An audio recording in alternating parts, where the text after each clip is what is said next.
売る気になったタレントを売る能力は吉本興業はめちゃくちゃ高いんですよ。ダウンタウン松本さんが出るっていうのだから代わりにこの人も一緒に押し込みますみたいな、まあ吉本興業の闇っていうのは、うちの番組でジャニーズ使わねえよっていうと、逆にこういうこと言ってるやつがいるからお前の局にはうちのタレント出さねえよって言われるみたいなのがあったりして、芸能事務所のいい選び方を教えてください。無名の事務所のやりたいことができる場所か、有名な方が所属している事務所か、かっこ文化人枠に最終的に興味があります。そのなんかいい事務所と悪い事務所って結構難しくて、例えばじゃあ吉本興業というのがいい事務所かっていうと、客観的には吉本興業が抑えてるそのテレビ番組の枠とかがあったりするんですよ。要はその吉本興業自体がそのテレビ番組を作ってるので、そこに出てるタレントっていうのも吉本興業が決めることができます。みたいなところがあって、なので、その売る気になったタレントを売る能力は吉本興業はめちゃくちゃ高いんですよ。でその吉本興業が制作しなかったとしても、じゃあその有名な番組とかで、じゃあダウンタウン松本さんが出るっていうのだから代わりにこの人も一緒に押し込みますみたいな、そういう押し込みもできたりするんですよね。その、抱き合わせ販売みたいな。っていうのがあって、吉本興業って、売る気になったら売るっていう能力がめちゃめちゃ高いんですけど、ただ、タレントが1000人以上いるのかな。なので、基本的には、90%以上の吉本興業に所属している人は、会社は何もしてくれません。で、何もしてくれないけど、なんか学校に NSC みたいなの入れって言われて、お金を取られたりっていうのもあったりします。なので、なんかすげえ可愛いとか能力値が高いとかであれば、その売る力のある能力、事務所っていうのはすげえ頑張ってくれる場合があるんですけど、ただもう6000人いるの、ごめんなさい、6000人でした。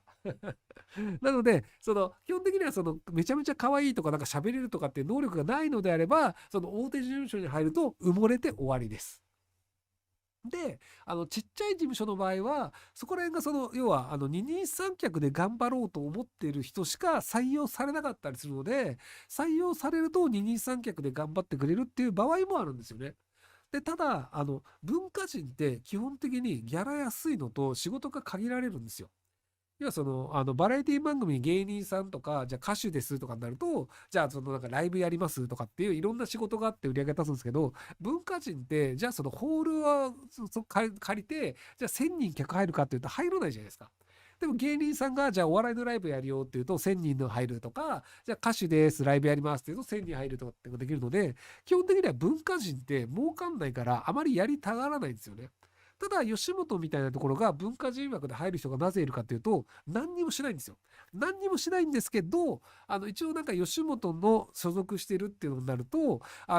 僕みたいなその事務所に所属してない人だとギャラ5万円なんだけど、吉本に所属してると20万円みたいなパターンがあるんですよ。要はその芸能事務所に所属してるからギャラが高いっていうパターンがあって、なので芸能事務所に所属するだけで僕多分ギャラ倍ぐらいになると思うんですよね。っていうのがあって、最初からオファーが来る人だったら芸能事務所に入る、文化人枠で入るっていうのは意味がある場合があるんですけど、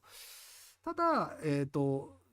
業をちゃんとやってくれるわけではなくて、で、結局じゃあオファーが来た時にやるよっていうだけで、で、オファーがない場合は自分から売りに行かなきゃいけないんですよ。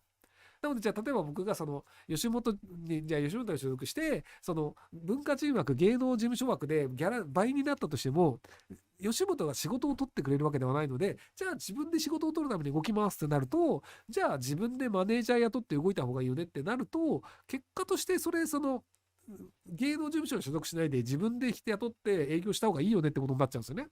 なので、武井壮さんとかは個人事務所でマネージャーを自分で雇うっていう形で、そのギャラ交渉とか営業も全部自分でやるっていう、そういう形でやってるっていうパターンだったりするので、なので自分がどういうスタイルでやりたいかによるんですよね。今何にもしたくねえっすっていうのであれば、たまに仕事を入れてくれるっていう芸能事務所に所属するのもいいし、で、なんか、バンバン自分で売っていきたいよねってなると、むしろ自分で個人事務所で営業した方がうまくいくっていうパターンもあったりするんじゃないかなと思います。なので、正解が、その人によるっていう、すごく適当な答えになっちゃうんですよね。キングコングの西野さんが吉本を辞めたみたいなのがあって、西野さん、はい。で、相方の梶作さんは吉本の事務所そのまま残ってるっぽいんですけど、で、ちょうどなんか発表するみたいな動画なんか、上がるらしいんですけど、で、そのタイミングとは別に、ウィンウィンウィンっていう番組、YouTube の番組があって、で、それにオリエンタルラジオの中田さんと、雨上がり決死隊の宮迫さんが、MC で、で、出てくるゲストが、極楽とんぼの山本圭一さんっていうのがあったんですよ。で、お笑い業界の人は分かってると思うんですけど、極楽とんぼの山本さんっていうのは、やらかした事件のせいで、10年間ぐらい吉本事務所に戻れなかった、吉本興業に戻れなくて、で、テレビとかの仕事もほぼできなかったっていうのがあったんですよ。で、なんで戻れなかったのっていうのを、その山本圭一さんにガチでオリエンタルラジオ中田さんが質問するっていう動画なんですよね。で、その動画が今オリエンタルラジオ中田さんって吉本辞めてるんですけど、辞める前に収録をした動画なんですけど、で、その中で吉本辞めて戻りたい宮迫さんで、吉本事務所契約解消になったけど戻った山本さんと、あとギリギリ位置づけてる中田さんっていう、要は中田さんは吉本興業に所属しているので、その安心感を持ってガンガン山本さんに突っ込んでたんですよ、収録の時点では。で、ところがその動画というのが、ちょうど昨日の夜かなあ、違うか、何時間前かに公開されたんですけど、で、その時点では、オリエンタルラジオ中田さんはもう吉本興業いなくなってるんですよね。で、その公開日がなぜ今になったのかっていうのもよくわかんないんですけど、ただ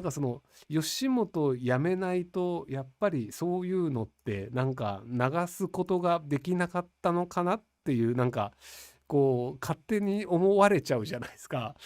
で、結局山本圭一さんがなんで10年かかったのかっていうのもよくわかんないものなんですけど、で、他の人は同じようなことやったんだけど、半年とか1年で謹慎開けて戻れるみたいなのがあるので、吉本興業の闇っていうのは果たしてあるのかなみたいな話だったんですけども、はい。ジャニーズの性加害について、ジャニー喜多川氏や周辺の推移もそうですが、忖度したテレビやマスコミも相当非難されるべきなんですけど、どこも綺麗事をキャスターに寄せるとで、やめしたい、世間忘れてくれ感感じますね。そうでしょうね。テレビ局も利益のためにやっているので、結果としてサラリーマンとしてジャニーズの問題があって、じゃあこれうちの番組でジャニーズ使わねえよっていうと、逆にこういうこと言ってるやつがいるから、お前の局にはうちのタレント出さねえよっていうのを恩師教経由で言われるみたいなのがあったりして、なのでジャニーズに歯向かうということが、そもそもテレビ局の一社員レベルではできないっていうのがあったりするので、なので、今まではこういうことできなかったよねっていうので、NHK あたりからちゃんと変わってくれるといいんですけど、NHK もそこまでいかないので、テレビ局の反省はないパターンかなと思ってます。事実かどうかの確証が得られないので、断言できないっていうのがあって、なので僕も言わないものはあります。ジャニーさんがやった現場を見てるわけではないので、確証があるかっていうとないんですよ。ただ、事務所も認めたからこれは事実だよねって言い方をしています。なので、そういう意味でいくと、テレビ局も、確証があるかっていうと結構厳しいっていうのもあるんですよね。で、あと、俺はこう思うっていうのを一社員がやったとしても、じゃあ、この社員がやってる番組には、ジャニーズを出さないだったらまだいいんですけど、この社員がそんなこと言ってるから、テレビ朝日には一切ジャニーズタレント出さねえよって言われると、じゃあ、この社員もうクビにしますっていう感じになっちゃうので、社員として一人だと、ジャニーズに対して戦えないっていうのもあると思います。なので、会社の方針だと思うんですよね。で、テレ東はむしろ、ジャニーズを擁護する方向のコメント出してましたよね。関係性は変わりませんみたいな。っていうのがあるので、現場レベルでいくらやりたいと言ってても、テレビ朝日という会社で社長が方針を決めるので、なので現場レベルはどうしようもないっていう感じじゃないかなと思います。